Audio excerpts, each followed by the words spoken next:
কোনো দিন এই পর্যন্ত আমি জানাজার পরে কাউকে লাশ দেখতে সুযোগ দেই না। এটা ঠিক না। কেন? কারণ জানাজা যখন হয়ে যায় তারপরে লাশের চেহারা অনেক সময় বিকৃত হয়ে যায়। বিকৃত বুঝেন, মানে চেহারা খারাপ হয়ে যায়। অনেক সময় আল্লাহ তাআলা অনেক মানুষকে দুনিয়ার জমিনে ওই আযাব দেখাইয়া দেয় যে জানাজার পরে চেহারা নষ্ট হয়ে যায়।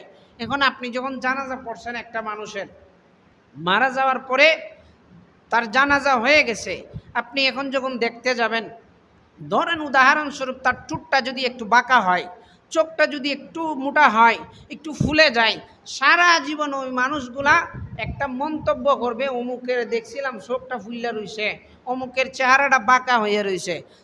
এই মানুষটা যতদিন বাঁচবে সে মানুষের কাছে বলতে থাকবে অমুকের বাপ মনে খুব খারাপ মানুষ আছেন, এই কারণে তার চেহারা বাঁকা হয়ে গেছে। এটা বলবে না? এই মানুষটার প্রতি খারাপ একটা ধারণা থাকবে না? এই জন্য জানাজার পরে লাশ দেখানো ঠিক না। যদি লাশ দেখাইতেই হয় জানাজার আগে দেখাবেন। আর এখানে যে জিনিসটা, জানাজার পরে লাশটা মানুষ এই কারণে দেখতে চায়, দেখবেন একজন মানুষ একটা লাশকে একবার, দুইবার, তিনবার, পাঁচবার, 10বার দেখলেও মনে শান্তি আসে না, সবাই দেখতে চায়। যখন বলে আপনারা চলে যান আর দেখার সুযোগ নাই, তখনও বলে একটা উকি দিয়া দেখি, দেখে না। এটা কেন জানেন? এটা জাস্ট একটা মনের আকাঙ্ক্ষা, একটা মনের তামান্না, আর কোনো কিছু না। আমাদের উস্তাদ, আমাদের সিংহগ্রামের বড় হুজুর আব্দুর রউফ রহমাতুল্লাহি আলাই আমার উস্তাদ এবং আমার শায়েখ ছিলেন। উনি যখন মারা গেছেন, লাখাই থানার মধ্যে সবচাইতে বড় আলেম ছিলেন তৎকালীন সময়ে উনি, এজন্য ওনাকে বড় হুজুর বলা হইতো। উনি যখন মারা গেছেন, আমাদের হবিগঞ্জের কিংবদন্তি আলেম আল্লামা শাইখুল হাদিস আল্লামা তাফাজ্জুল হক শাইখে হবিগঞ্জি রহমাতুল্লাহ আলাই ওনার জানাজায় গেছিলেন। জানাজার মধ্যে বলছিলেন, আপনারা যারা মাওলানা আব্দুর রউফ সাহেবের লাশ দেখতে পারেন নাই, সবার মনের মধ্যেই আকাঙ্ক্ষা আছে ওনার লাশটা দেখতে যাচ্ছেন, কিন্তু দেখার সুযোগ তো নাই।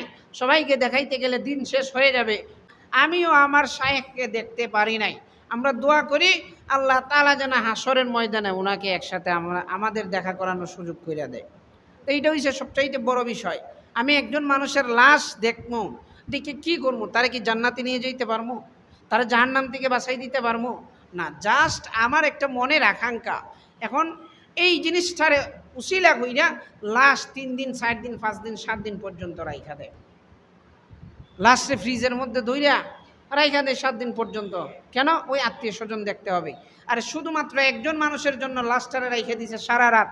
সকালবেলায় দেখা যায় লাশের চেহারা ফুলে গেছে, পেট ফুলে গেছে। সারা জীবন মানুষগুলা তার ব্যাপারে একটা খারাপ মন্তব্য করে, যে মানুষটা না জানে কি গুনাহগার আছে, যে লাশটা ফুলে গেছে। নাউজুবিল্লাহ।